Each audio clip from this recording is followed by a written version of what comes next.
The Melbourne Festival of Racing continues this Saturday at Flemington with Coolmore Lightning Stakes Day as the feature event. The Group 1 over 1,000 metres. Steve Moran from Best Bet joins us again to have a look at the program and give us his thoughts on what he feels is the best way to invest your money. G'day Steve, how are you going? Andrew, terrific to be with you, as we could probably call it now the Black Caviar Festival of Racing, couldn't we? As we're expecting her at this stage to be fronting up in the Coolmore Lightning on Saturday for the second week in a row, and a preview to running 3 weeks in a row. And just for good measure, we have a younger half-brother all too hard in the 2-year-old race, and he was put up favourite in the early markets that were posted on this meeting. Now, whether that's just simply based on the pedigree or some whispers around the trap, but certainly looking forward to seeing Black Caviar again. I was going to say at the start of the show, needed no introduction, but you've done it beautifully. Thank you very much. Let's take a look at your thoughts for the program, and you've come up with the best bet for us. Well, I think the best bet on the program might be Pago Rock, or Pango Rock, race 7, number 13. He's building this incredible winning record, a la a Black Caviar, not quite the same. And the form looks even better after Like an Eagle won at Mornington, won the Hariba Stakes on Wednesday. Progressive horse, down at the weights, against a lot of question mark runners who are first up or second up, conceding him weight, and steering away from the ones who are going to be odds on this program. We're going to be dealing with 3 shorties in the 3 feature races. I thought the best was Pago Rock. And the Peter Moody, Luke Nolan combination to the 4 there. You hope again on Saturday. What about something for the punters at each way odds? Each way I thought the best was race 3, number 13. We're going with 2 13s in Under the Hat, who's had the 2 runs this time in. A fantastic performance second up at Sandown. Absolutely ready for this trip. A terrific second to December Draw, beaten the nose.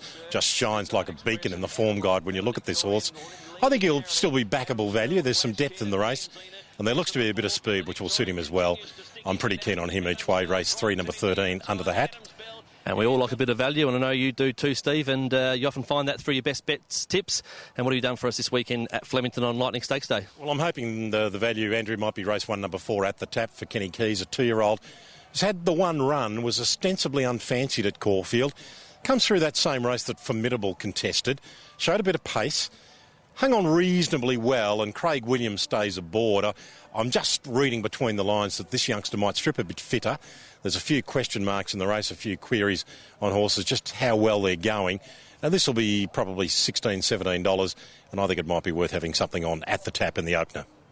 OK, so Pago Rock, the best bet from Steve.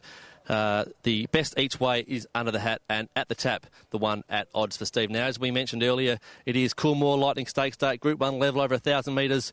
We have mentioned the presence of Black Caviar, Steve. We've asked you for your top 4 in the feature race. Any surprises? No surprises, Andrew. I think I'd be fairly consistent with most people here.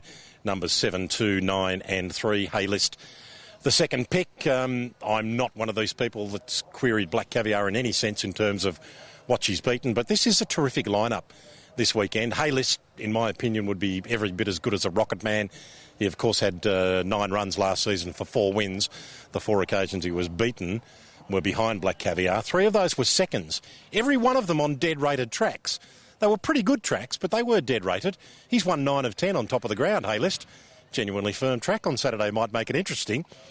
But I think that's all it'll do, make it interesting. Black Caviar to win again from Haylist. I think the 3-year-old Fox Wedge adds a little wildcard element to the race. His one go down the straight, of course, he just failed to pick up Sepoy. And Sepoy's ratings for a 3-year-old sprinter have been through the roof. So there's terrific depth in this Lightning. Really looking forward to it.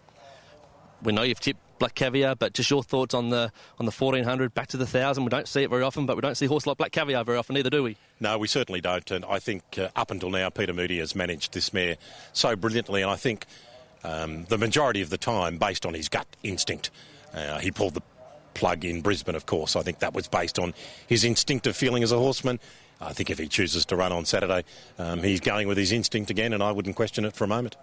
There are 2 logical and traditional lead-ups for the Australian Guineas races on Saturday, of course. The C.S. Hay Stakes for the Colts and the Middies Vanities for the fillies at 3-year-old age group.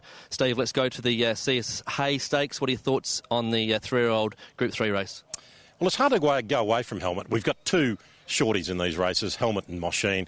They both carry the full penalties. It's a little question mark.